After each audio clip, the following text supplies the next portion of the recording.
Welcome to the Akashic Reading Podcast, presented by AkashicReading.com, the place where you can learn to access your soul's wisdom, or at least stop digging the hole any deeper. I'm your host, Terry Uktana, and today we'll be looking at how being open-hearted is not opposite to having boundaries, and communicating them clearly empowers us to be open-hearted in a way which is healthy, life-affirming, and nurturing for everyone, including us. Open-heartedness is one of the staples of spirituality and spiritual community, right along with the golden rule and know thyself. It's something we're taught when we're really young, basically at the same time we're learning colors, shapes, and the need to share.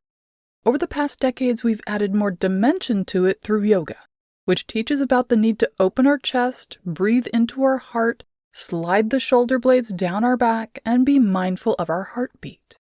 We've deepened our connection with open-heartedness even further as we've come to better understand chakras and manifestation practices. The heart chakra is where emotion enters into the process of manifestation as the result of infinite love mixing with the physical. This is the place where we know something to be true regardless of the facts and despite what fear or our gut are telling us is reality. It's the deep knowing which defies common sense, connects unconditionally, is the home of hope, and asks us to defy the odds. Its wisdom works to breach the gap between what our minds think and what our bodies experience with varying rates of success. It's where we begin to weave manifestation into being, hence the theme of this energy center is not my will or thy will, but our will be done.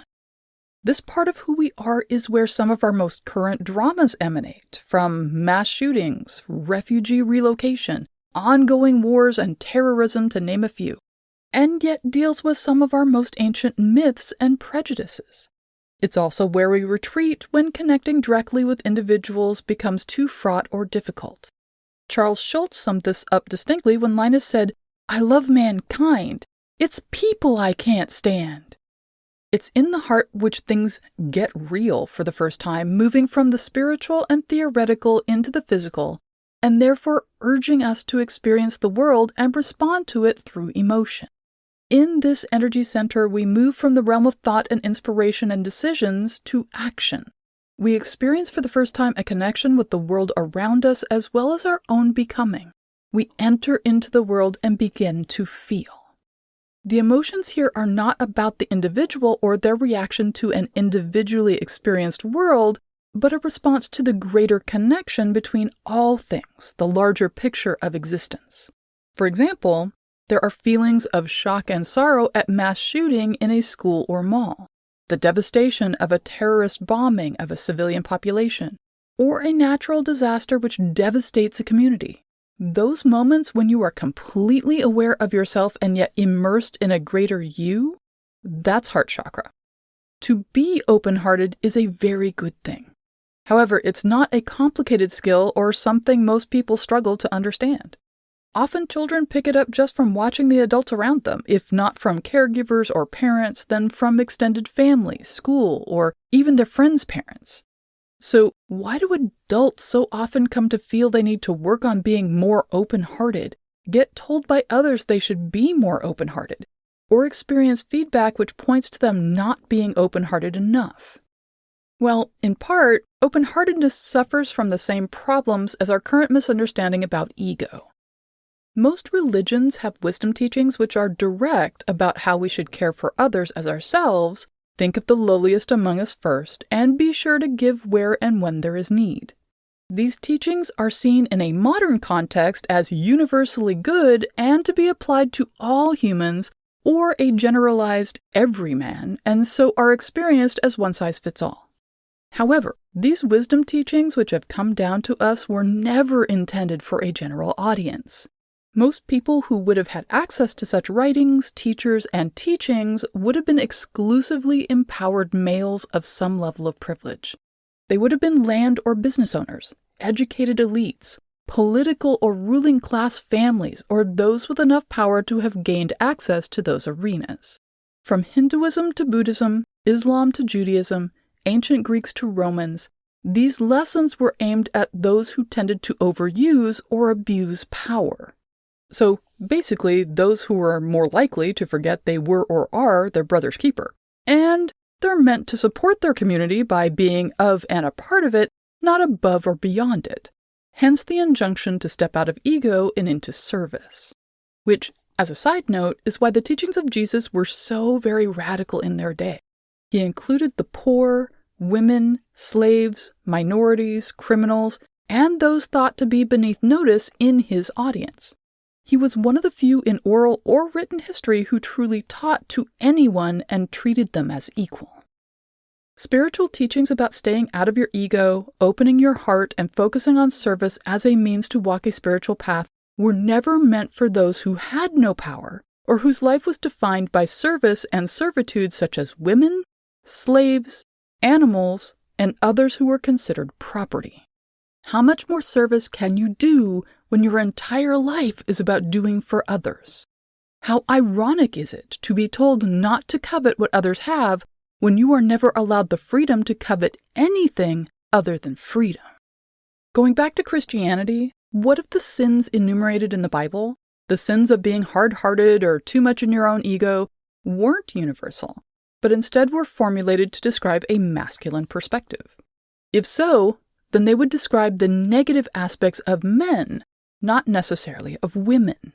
In fact, if you look at the 7 deadly sins, you'll see, in general, male empowerment run amok.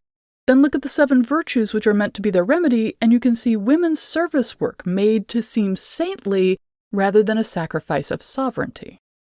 I found this concept fascinating for decades because it points to something I've found in my work, that women don't tend towards the same sins as men, but they're told they do, and so work to redeem themselves from something they aren't doing.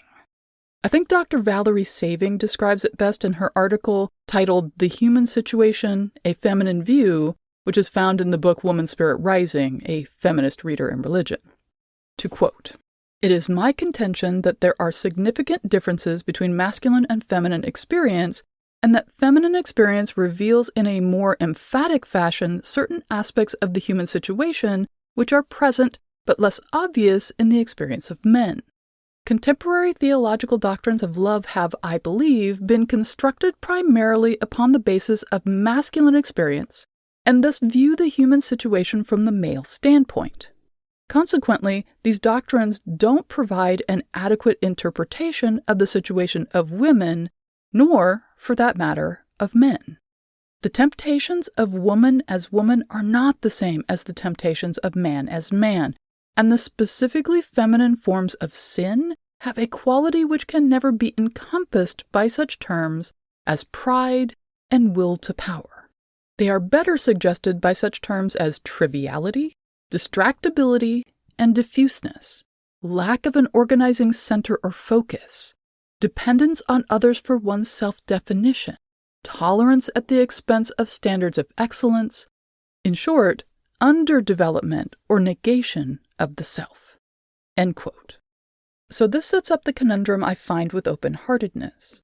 Most people who list it as something they're working on or know they should don't need to, even as they receive constant feedback that they do and should.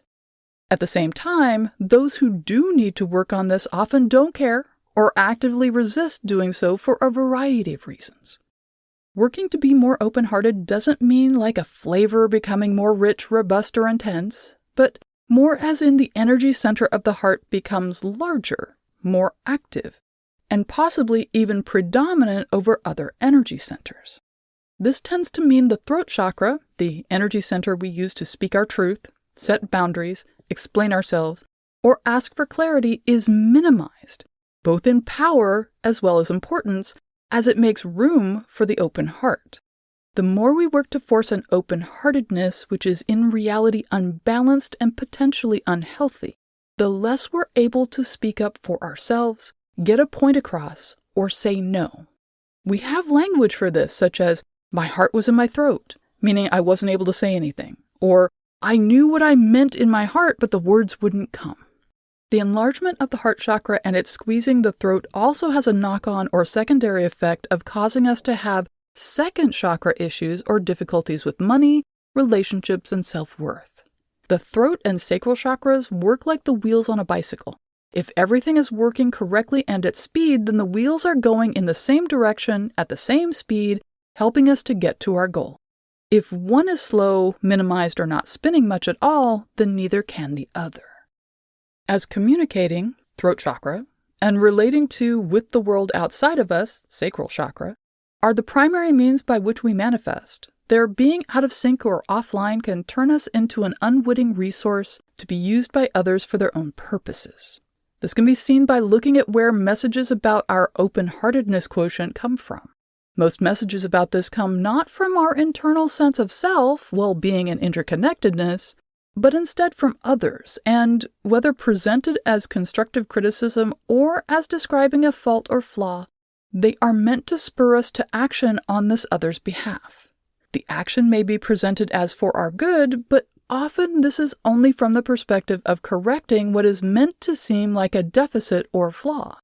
Unfortunately, human beings being, human, messages about our need to be more open-hearted can and often are used as a means of manipulation, an easy way to get us to do something we don't want to or shouldn't do by subtly questioning and belittling our own knowing and sense of self. This is why, if someone mentions working to be more open-hearted, I suggest they also work on setting, communicating, and maintaining boundaries. Communicating our boundaries is a good thing to do. If you don't like pickles, let the person know so they don't end up on your burger or next to your sandwich. If you don't do horror movies, let people know so they don't choose it as the entertainment on Saturday night. If you don't want the dog to pee on the rug, show it where it should go and when. Then you won't have to launder the rug as much. If someone is consistently hurting you through their actions, let them know so they're both aware of the results of their actions and what would be preferred.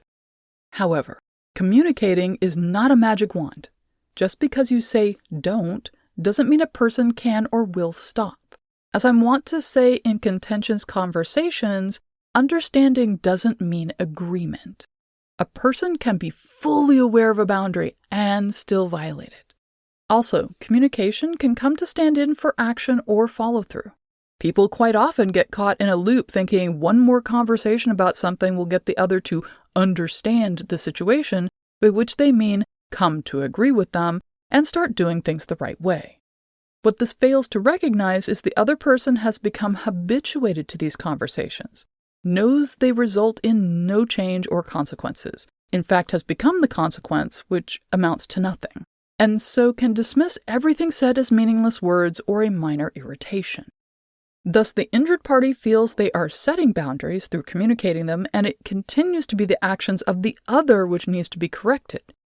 Yet they don't recognize the disconnect between the boundaries they are communicating, which aren't in reality being set, and those they are setting through ongoing communication attempts.